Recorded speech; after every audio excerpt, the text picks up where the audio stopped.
Hello there, lovely people, it's Alex from Nintendo Life here, and today I've got the news that Resident Evil 7 Biohazard is making its way to the Nintendo Switch with a few conditions. First of all, for some reason, it's only coming out in Japan, which is generally fine. It's a region-free console, so if you can speak Japanese, you can get it. There may even be an English option in the game. We don't know, because we don't have that much information about it yet. But what we do know is that it's a bit odd. Let me explain. The game isn't being ported to the Nintendo Switch. It's not getting a new version for the Nintendo Switch. It's coming to the Nintendo Switch, but it's not being made for it. Basically, it's using a system which probably has a name that I don't know. The idea is that the game will be running on Capcom's servers, and your button inputs will be sent to those servers, the corresponding action will take place, and the video that is being sent back to you will change. It's essentially a bit like streaming a game through some sort of online system.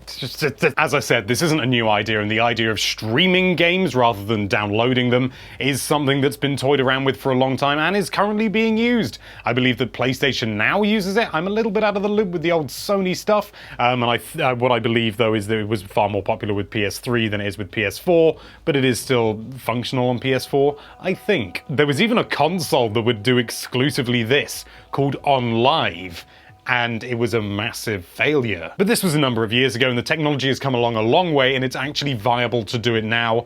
And, you know, rather than having a console that just does that, doing that for a select few titles on a console that can also do a bumload of other stuff is not a bad idea. And I love Resi 7, and to be honest, I think if you tried to downgrade the graphics, it's one of the few games where I think the graphics really do help in the atmosphere and how you actually experience the game. And I know this for a fact because I actually own it. I was about to say I spent money on this, but actually it was a Christmas present. So you can play games with really high video settings, arguably higher than the PS4 or even the Xbox One, and on your Switch, which is brilliant. You can do it handheld at 720p, which arguably sort of negates all the extra beefy power-ness. Or plug it into your TV and play it that way. I mean, on paper, it's a really good idea, and it seems to be viable these days. I haven't actually done it myself, but I've certainly heard from a number of people using things like the Nvidia Shield that it does work pretty damn well. This kind of cloud gaming, I knew there was a term for it, would be a great way for AAA developers to bring anything to the Switch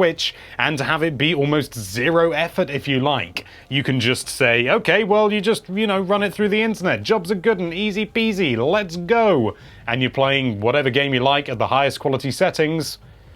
Sounds like a dream come true. Unfortunately, there are a few problems, and you've probably been screaming them in the comments whilst I've been singing the praises, but don't worry, I am well aware that this is not the wonder answer to gaming. There are a number of problems that come with these sort of services, and the biggest one of all is you need an internet connection, and you need a decent one. But if a company is seriously thinking about doing this, then I think it would be safe to assume that the average household will be able to have the game be in a playable state whilst doing this whole cloud thing. But if you live out in the sticks, or just for some reason you don't have fiber broadband in your area, then you're gonna be in a very difficult situation. You can buy this game, technically have a lease to play it, because you probably won't be owning it because you're not actually downloading anything substantial from the game, and you won't be able to play it. Another big problem is that because you're gonna have to have an internet connection, and a decent one at that, you're not going to be able to play Resident Evil 7 anytime, anywhere, with anyone. Also, I'm pretty sure it's not multiplayer anyway. That is the really big selling point of the Switch, the fact that you can take these big AAA games, you can take your Doom, you can take your Wolfenstein, you can take your Mario, take your Zelda, and you can just, play it on the TV, and then when you want to move, you just woof, woof, and off you go. You don't have to worry about anything like that. If you're going to require an internet connection just to play the game at all, you're going to start introducing problems. You could already argue that this is an issue with games like Splatoon 2 that is predominantly an online game. But with Splatoon 2, you can still play things like the single player without an internet connection. The game is functional without an internet connection, it's just the internet-enabled parts aren't. Another downside of this is that if you own the physical copy of a game like I do here, I can just play this forever, pretty much, because I own the physical disc. It's right in here. This is the game, so I've got it here. So I can't lose that unless the disc rots. And a lot of people who play games are only buying physical media so that they future-proof themselves and make sure that they can play that game that they've paid for forever rather than downloading it, and then if the servers go offline or one thing or another, it's like a big safety net. You've got the thing there, that is the game. Nobody can take that away from you. A downloaded game brings with it more risks in that regard, but a game that you're actively not even owning, you don't even have on your system, and you're just streaming over the internet, that brings even bigger concerns. As soon as those servers go offline, game over. You can't play that game on that system anymore. It doesn't matter whether you bought the right to play the game, let's say, 3 years before the servers went offline, or 3 days before the servers went offline, you're gonna be stuck without being able to gameplay the thing that you pay for. That is a big problem, but there is an even bigger problem, I think, when it comes to the companies actually producing games. If this kind of cloud gaming proves popular and loads of people go for it and they think, yeah, this is brilliant, and even though it's, sort of circumventing the idea that the Switch can be taken anywhere, then it may well mean that rather than actually porting games to the Nintendo Switch, other third-party developers may just start using this cloud-based system. Think about it. All you need to do is just run a copy of the game that can be streamed to the Switch. It doesn't have to be compatible with the architecture. It just needs to be able to deliver a video and, receive inputs and stuff like that and have as little latency as possible. That's a much cheaper alternative to making a game specifically for the Switch. And then if it becomes popular, these problems become more and more common. I mean, if it's only for the occasional game, then it's not the end of the world. And it's already happening because there are various games that already use this cloud system on the Nintendo Switch. I can't remember which one. I think a Dragon Quest game? Alright, it is a Dragon Quest game, but it's not on the Switch. It's on the 3DS, which, if anything, is scarier. But that game is an MMO. It's designed to be online, so if the servers go offline, even if you've got physical media, it ain't gonna work. That's just how the game functions. That's just how it do. But with a game like Resident Evil 7, which is a single-player, essentially offline experience, you really don't need that internet connection. It's not required in the same way as an MMO, so if the servers go offline and you have the physical media, you could still play it, but if you're doing this cloud-based system, it ain't gonna work. And it doesn't need that. It's a really interesting debate because on the one hand, it's a really great and time-efficient way to get really great games running on the Switch, provided they run well, of course, with very little hassle, and more importantly, freeing up that SD card space so you can download more games that don't get streamed online. But on the other hand, there are a wealth of problems that come with it. There's no easy solution to this. Is it going to work? We're just going to have to wait and see, to be honest.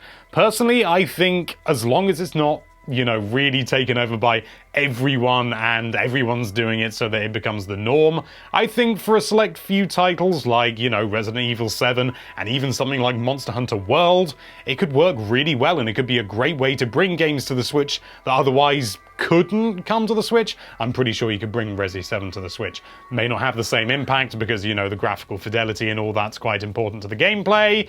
Well, more the atmosphere than gameplay. But something like Monster Hunter World, they've said couldn't come to Switch. There are going to be certain games that won't run on it simply due to the power being an issue. The Switch is a great system, but it is not as powerful as the other consoles or a PC. That is just a fact. It's a really unfortunate fact, but it's fine. And great games don't necessarily need power, but that is the way the winds are blowing these days, and therefore developers are going to take full advantage of the power of the systems that are leading the charge. And if the Switch, even if it's leading the charge, has got 2 competitors, arguably 3 if you bring PC into the account and we just, don't just say consoles. They're probably not going to focus on the Switch and then port it to other systems. They're going to focus on the other systems and then try and downscale it onto the Switch. And if for some reason that can't be done because it requires too much CPU usage, or, you're sort of stripping away what makes the game great just to make it run on the system, that's a real issue, and this sort of cloud-based system circumvents that nicely. So it's good, it's bad, I've been rambling on, and I'm not sure how much coherency there is in this video, but it is what it is, and, the game is coming to the Switch now. It'll be really interesting if it comes to other areas, because, of course, You can't have a server in Japan and stream a game from America or the United Kingdom. It's just not going to work properly. You're going to have far too much latency. But if they, start setting up servers in North America, maybe they are trialing this for World. Who knows? I don't. And nor do you, I'm guessing. But anyway, let us know what you think of this whole shebang by leaving a comment down below. Thank you so much for watching. If you like this video, then why don't you stream right towards that subscribe button? That'll do. And be sure to check out NintendoLife.com for all sorts of lovely Nintendo-related content. Thank you again for watching. Bye-bye.